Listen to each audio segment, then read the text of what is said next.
Information Center has called on well-meaning Nigerians to contribute their quota to strengthening the anti-corruption fight in education. Uzezi Arure reports that this was at a public meeting held in Lagos to promote education for social justice.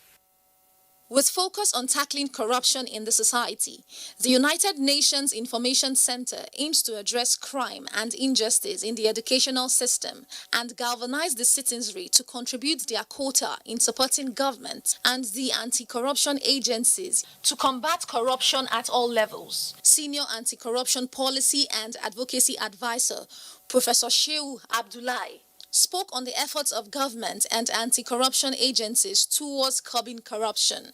There are several ways that the government has articulated to fight corruption, which are entirely adumbrated in the National Anti-Corruption Strategy. We are talking about how can an average Nigerian go about his business without being subjected to part with some money as a result of corruption. According to the findings from the second corruption survey report, 63% of Nigerian adults had paid bribe at least once. Young people have a lot to say and do in preventing corruption and working with other actors such as governments, civil society organizations, and the private sector. UNIC says it is extremely important to involve different aspects of the society in preventing corruption and raising corruption awareness for people at different levels. In Lagos, Uzezi Arure, NTA News. That's our contribution from Lagos. The news continues in Abuja shortly after this break. Please stay tuned. This year, the weather conditions Harmattan in Nigeria is harsh, with temperature dropping very low in some parts of the country. Many underprivileged children are exposed to these harsh weather conditions, putting them at risk to all sorts of respiratory infections with devastating consequences. We request well-meaning Nigerians to kindly donate warm clothing, blankets, beverages, soap, moisturizers, and other essential items for the benefit of these children. Get involved to support displaced and underprivileged children exposed to these harsh weather conditions. Powered by Aisha Buhari Foundation.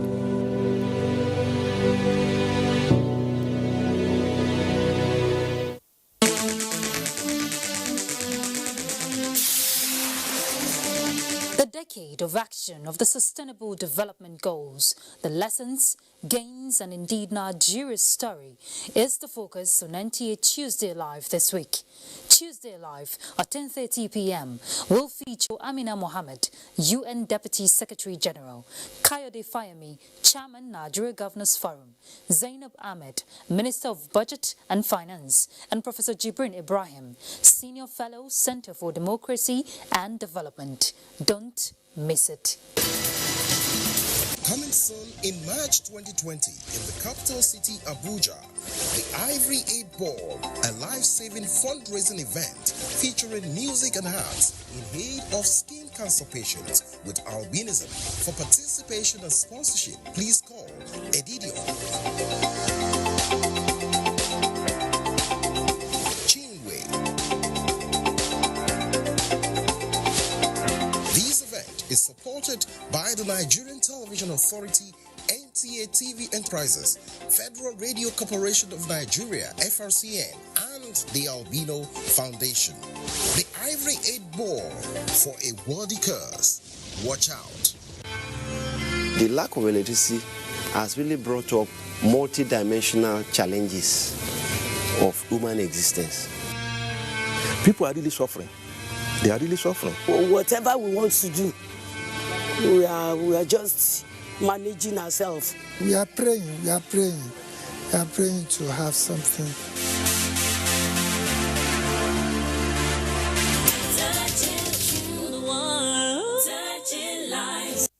Sports coverage and reporting require special skills which can only be acquired through training and experience. NTA TV College JOS invites sports reporters, administrators, commentators in the private and public sector to a special 2-week capacity building course on sports coverage and reporting skills in broadcasting. The course will equip participants with contemporary reporting skills for local and international sports and also expose participants to modern trends in sports commentaries, scripting, shooting, directing, and much more. Take advantage of the course to develop your skills and capacities in sports coverage and reporting. Date 17th to 28th February 2020. Course fee 80,000 naira only, accommodation inclusive. Running concurrently is a special 4-week intensive course on record management and registry functions. Participants will be tutored on modern techniques of record keeping and registry management. Date 17th February to 13th March 2020. Course fee 100,000 naira only, accommodation inclusive.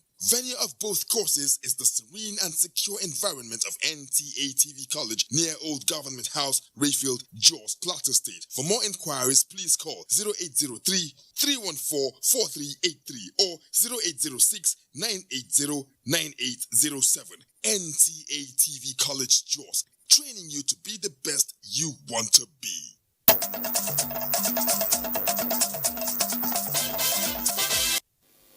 Many thanks for staying with us. The Revenue Mobilization Allocation and Fiscal Commission moves to initiate the processes towards a review of the emoluments of political and public office holders. Guests on NTS Good Morning Nigeria have stressed the need for the forthcoming review to streamline bloated allowances, address issues of corruption, and reduce the cost of governance. Alika Okmanachia reports. There has been persistent public outcry against the emoluments of political and public office holders over the years, which many Nigerians think are bloated in the face of dwindling economic fortunes and infrastructural deficits. The planned review of the emoluments by the Revenue Mobilization Allocation and Fiscal Commission, RMAFC, is already generating heated debates. Chairman of the commission, Elias Mbam, said the last review was done in 2007, insisting that a fresh review is overdue in line with current economic realities. If you check at macroeconomic indices in 2007 and today, a lot has changed. So there is absolute need to review it.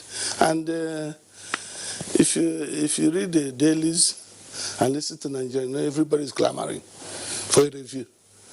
So when you put all this together, you see there is absolute need for a review. Why the RMAFC boss is not specific on whether the review will be upwards or downwards. There was advocacy for the review to be holistic, putting into consideration all variables, including public interest and opinion, in order to achieve the desired results. We have to look inwards, we have to look at the totality of the situation and say, how do we reduce the cost of running government? If you have a snippet into what the asset declaration, open asset declaration form of few elected government officials who have obliged the public their asset, you find out that they are all millionaires and billionaires in their own right. Political and public office holders were advised to consider public office as service to the nation and not for personal gains. In Abuja, Alika Okmanachi, Arua, NT News. In other news, towards providing quality healthcare services to the people, Kaduna State Government has inaugurated a pharmaceutical warehouse for the safekeep of essential drugs. Let's hear from Mohammed Umar Ajingi. Executed at the cost of 146 million naira, the warehouse is the first phase of such project meant to meet pharmaceutical standard of drug storage. Pharmacist Kesham Allah Magani says it has a capacity to store 850 tons of drugs. Everything is racked and organized, and drugs are easily traced. You can actually trace a drug to a particular location, and then the warehouse inventory is well taken care of. You can actually keep a good warehouse inventory. Deputy Governor Hadiza Balarabe says the warehouse underscores the commitment of the Aerofiles administration to the provision of quality healthcare services. It is my belief that the availability of the standard pharma-grade warehouse at this time is critical and vital, not only as a bridge that will strengthen and reinvigorate the confidence of the people in the public health system, but as a gateway to the success of the scheme. These vehicles have also been procured by the state government to ease the supply of drugs to various health facilities across the state. In Kaduna, I am Muhammad Umarajingi, NTA News. And on combating illicit drugs, National Drug Law Enforcement Agency Borno State Command has uncovered over 10 kilograms of compressed hard substance, or locally known as wee-wee, concealed in a warehouse in Maiduguri, Borno State capital. A statement by the agency's spokesperson, Jonah Achema, said the warehouse located at Ongwadoki, adjacent Borno State Environmental Protection Agency, is in Maiduguri town. The statement added that one Modufa Nami was arrested transporting the consignment, who admitted serving as an errand boy to one Uche, now at large, as the real owner. The agency launched a manhunt for the arrest of those behind the criminal act, emphasizing that the illicit weed, which was contained in 183 bags, is the single largest seizure within the northeastern states. We're heading to Sokoto now to join Musa Abubakar. Hello Musa, it's over to you.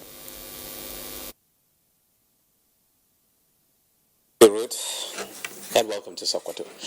Sokoto State Executive Council has approved the securing of loan facilities amounting to 65.7 billion naira to provide infrastructures in the state. Dalhata Abdullahi has the report. Would enable government to finance agricultural services, education, healthcare, housing, water and electricity supply, as well as judicial services. The breakdown shows that 10 billion naira would be used in paying contracts under the State Primary Education Board, 5 billion naira healthcare services, 4 billion naira for the provision of agric loan to farmers, and 3 billion naira for the procurement of fertilizers for the 2020 farming season. Others include 1.5 billion naira required to complete the ongoing inherited Gidan Solanke housing estate, 1 billion naira for the 2020 Hajj exercise, 690 million naira for the procurement of 200 number 16 kVA power generators to enhance water and electricity supply, as well as procurement of a drilling rig and its accessories, while 320 million naira would be used to purchase vehicles for judicial officers, among others, in the state. In a nutshell, these are the loans that were put forward to the council for approval so as to enable the state carry out developmental projects. The loan facilities are built to be serviced in 30-month period to avoid being inherited as a liability by subsequent administration. And Sokoto, Dalhata Abdullahi, NTA News. Educational empowerment has been identified as a panacea to street begging in the society. This was the submission of Senator Aliyu Magatakarda Wamako during the disbursement of financial assistance to orphans by the International Islamic Relief Organization, Kingdom of Saudi Arabia in Sokoto. Abdurrahman Usman Jibrila reports. 1,176 orphans in Sokoto State are to benefit from educational empowerment grant by the International Islamic Relief Organization of the Kingdom of Saudi Arabia. This is to support the beneficiaries pursue education on their chosen career or a means of self-reliance. Chairman of the occasion, Senator Aliyu Magatakarda Wamako, represented by former Minister of Transport Yusuf Suleiman, applauded the effort of the organization and urged well-to-do individuals to emulate the gesture. He called on guardians of the beneficiaries to ensure judicious utilization of the grant. This kind of intervention is necessary because it addresses the issue of child education. This is an intervention to fund orphans in the state to give them befitting education that will make them useful members of the society. Representative of the organization, Uzaifa Tahir, tasked the beneficiaries to be good ambassadors. One of the beneficiaries thanked the donor for the gesture. Personalities at the occasion stressed the need for collective effort to uplift the welfare of orphans in the society. The program, which is the first phase, is for 3 academic years. In Sokoto, Abraham Usman Jibrila, NTA News. That's our contribution from Sokoto. Ruth, is back to you.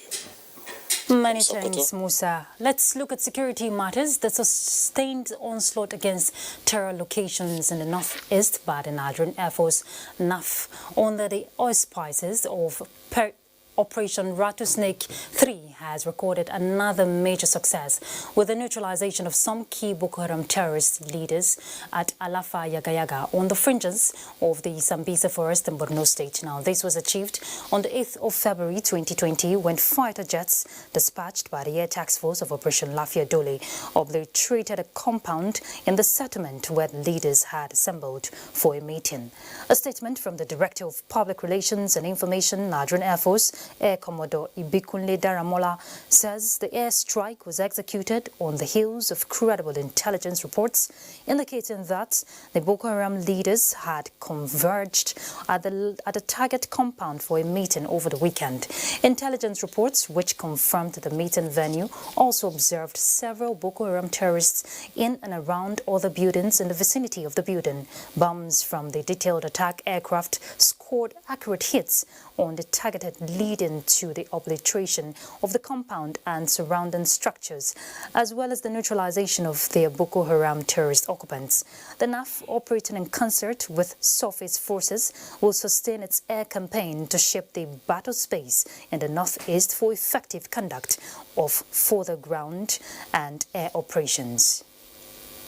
Still based on security, Maiduguri-Dikwa Road has been reopened to motorists for movement without military escort. Borno State Governor Professor Babagana Umar Zulum declared the road open with the support of the Theatre Commander of Operation Lafia Dole, Major General Olusegun Adeni at Mafa Town. Mohammed Goni reports that this is the second road reopened to commuters in Borno since the assumption of the present administration. Maiduguri-Gamborungala Road was closed down to motorists by the military in 2013 at the peak of Boko Haram crisis, but was however reopened in 2016 with attainment of relative peace in the state. Since then, motorists are being escorted by military personnel, in most cases taking 2 to 3 days before reaching their destinations. Hence, the decision by the state government in collaboration with the military to ensure free movement from Maiduguri to Dikwa without escort. Borno State Governor Professor Babagana Umar Zulum and the Theatre Commander Operation Lafia Dole, Major General Olusegun Adeni, expressed dismay over illegal charges along the highway, saying government will not condone the practice. Nigerian Union of Road Transport Workers, as well as clearing agents, are hereby directed not to receive a kobo from commuters. National ID cards should never be an instrument for people to travel from Maiduguri to Gamborungala Road. This road is a Nigerian government road. You are Nigerians and you are free to commute in it if you are law-abiding and you are not doing anything to the contrary of the law. The road from Maiduguri to Dikwa will remain open from 9 o'clock in the morning to 3 o'clock in the afternoon daily. The military and the state government further charged the road users to be law-abiding. Meanwhile, Borno State government also presented 6 patrol vehicles to man the highway. Governor Babagana Umar assured of more support to the military so that Dikwa to Gamborungala Road will be motorable without escort. Major General Adeni appreciated the state government for the vehicle and assured judicious utilization. In Maiduguri, Ahmad Goni, NTA News. And while that is happening in Maiduguri, following sustained mop-up operations by police operatives at the operational bases of the Ansaru terrorist group in Kuduru Forest, Birnungwari, 3 more members of the terror group have been arrested. Now, this brings the number of persons arrested to 8. In a statement by the Nigeria Police Force, the suspects are already assisting police investigators with useful information relating to the membership spread and makeup, criminal operational records, logistics, and general modus operandi of the terror group. Preliminary investigation reveals that the arrested suspects were actively involved in the recent attack and attempted kidnap of the emir of Potiskum that resulted in the gruesome killing of the emir's police escorts. They were also involved in several other kidnap operations and terror attacks on commuters and other innocent citizens along some major highways, especially in the northwest and north-central states of the country. Investigations also reveals that some citizens, especially those within the business community, give support to the terror groups by deliberately doing business with them through the supply of essential goods, drugs, and other services. To this end, the Inspector General of Police calls for patriotism amongst the people, noting that this is the only way the fight against the criminal elements can truly be won. On the judiciary, state judiciaries have been asked to adopt alternative dispute and conflict resolution mechanisms to minimize litigation in courts. The Chief Justice of Nigeria, Justice Ibrahim Tanko, made the call in a message to the inauguration of a community-based conflict and dispute resolution center in Katsina. Awal Haliru will tell us more. The Dispute and Conflict Resolution Center was an initiative of Katsina State Judiciary for communities with the aim of minimizing cases of litigation that could be resolved through dialogue. The center would mediate in cases such as death, marriage and tenancy disputes, as well as other cases that could be resolved by simple mediation. Chief Justice of Nigeria, represented by Justice Uwani Abba Aji of the Supreme Court, said the initiative was aligned with the ongoing justice sector reforms in the country. Katsina State Governor Aminu Bello Masari described the initiative as a welcome development in achieving sustainable peace at community level.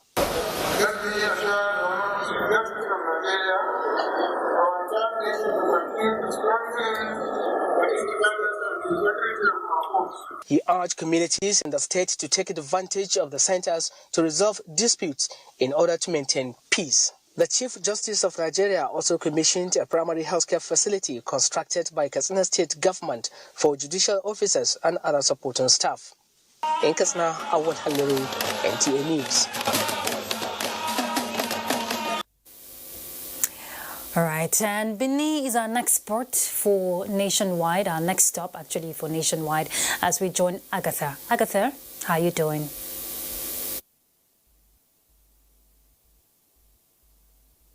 Very well, Ruth. Good evening and welcome to Benin. The Niger Delta Amnesty program has added to its number of empowered beneficiaries. 113 men and women have been trained in various areas of specialization. And Julio Kolo reports that they have been empowered with materials that will set their businesses running as soon as possible.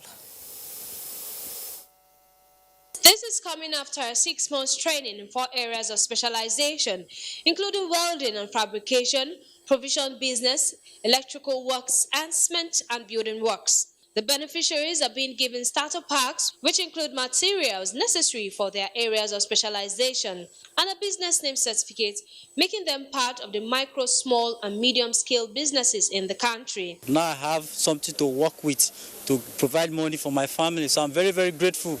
I will just use it to work and make sure I give back what they want from me. So anything that happens in the Niger Delta will adversely affect the nation, and that is why we ensure that trainings and empowerments go on regularly.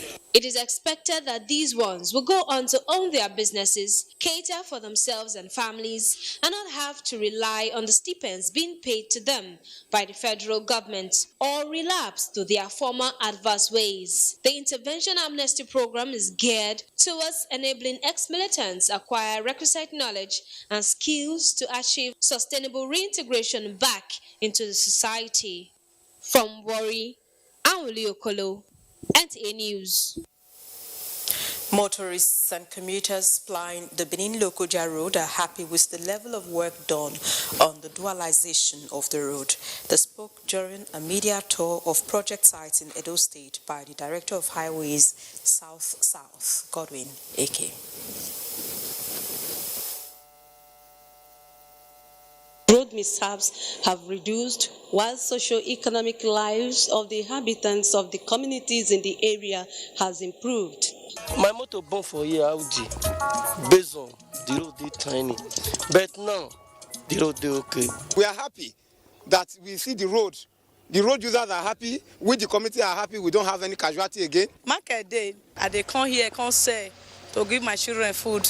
The 47.40 kilometers of Benin-Lokoja Road, Section 5, Eho, has 404 direct manpower and 2,020 indirect manpower from the communities. Materials for the work are said to be sourced locally.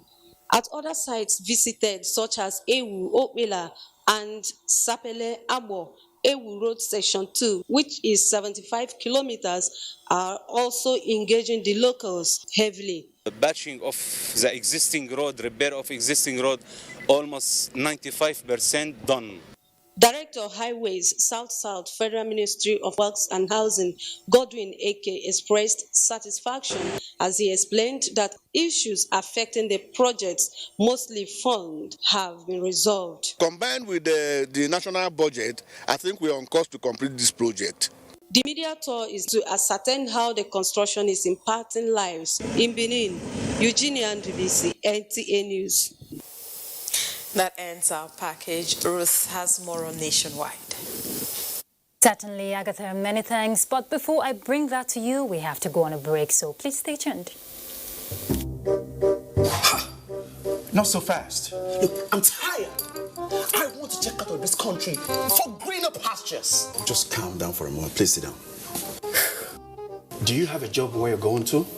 No, but someone is arranging, Listen, Alinko. Checking out of this country without proper planning means one thing. Unimaginable begin.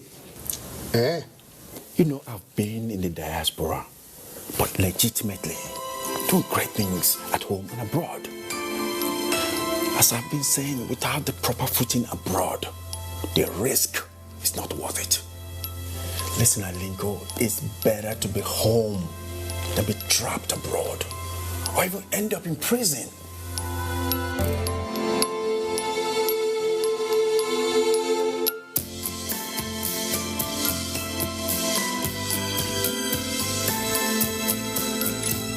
Do about 4,000 to 5,000 births per day. With the closure of the border recently, we've been experiencing massive surge in demand. Our sales per day now is going to be between 15 to 20,000 birds. We needed to expand all avenues because of the multiplier effect is creating. And the most interesting thing about this closure is that many of my farmers today are farmers we recruited recently, and they are young graduates. What the government is doing will lead us right. And I can tell you, if the government sustains this thing, sky will not even be a limit.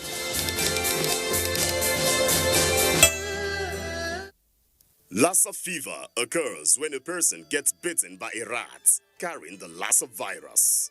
It is also contacted through the consumption of foods that have been contaminated by either the saliva, urine, or excreta of the rats. Lassa fever is deadly, so protect yourself and loved ones from it. Keep rats away from your homes. Ensure that leftover foods are properly covered at night and heat up properly before consumption. Wash fruits properly before you eat. Maintain regular hand wash with soap and water, as well as environmental sanitation. Report all feverish conditions and bleeding from the nose or mouth to the health facility nearest to you, and don't indulge in self-medication. This message is from the Nigerian Television Authority, the NTA. You can follow us on all our social media platforms: Facebook at NTA Network News, Instagram at NTA Network, Twitter at NTA News Now, YouTube at NTA News Online. Or visit www.nta.ng. For live streaming, visit www.nta.ng/live. Now, you can stay updated on the go, be it on your TV, iPhone, laptop, or iPad, or download the NTA mobile application from your Play Store or App Store. NTA, you can beat the rich. Many thanks for staying with us. Let's head to your Akwa Ibom State Governor Udom Emmanuel says efficient and effective management of social security scheme will go a long way to reduce agitations across the country. The governor said this when he played host to the Minister of Labour and Employment, Dr. Chris Ngige. Susan Asukwa reports that the minister, alongside a team of officers of the Nigeria Social Insurance Trust Fund, are in Akwa Ibom State for a retreat. Okay, we'll definitely bring you that when we have it. So let's move on to Calabar. The Cross River State Governor Ben Ayade says the driving force of his administration is the rapid industrialization of the state and the emergence of socio-economic infrastructural projects. The governor stated this during an interview session with newsmen in Calabar while shedding light on his new agro-economic empowerment scheme for youths known as G-Money or Green Money. Paul Abel completes the report. G-Money is an intervention program by the Cross River State government which seeks to raise 1,000 youths as millionaires in its first phase through the provision of direct cash as take-off grants as well as plots of land for agricultural cultivation of various crops. We have decided to take high-tech and sophistry in digital farming to produce what we now call G-Money. G-Money is money from agriculture, from young people who are under the age of 27, green people, fresh from school, fresh from university, and making millions and millions of naira from agriculture. The project, which cuts across the 18 local government areas of the state, is expected to not only provide employment for the huge youth population, but also curb crime and make the state self-sufficient in food production. In Calabar, Paul Abel, NTA News. And talking sports, Nigerian celebrates the qualification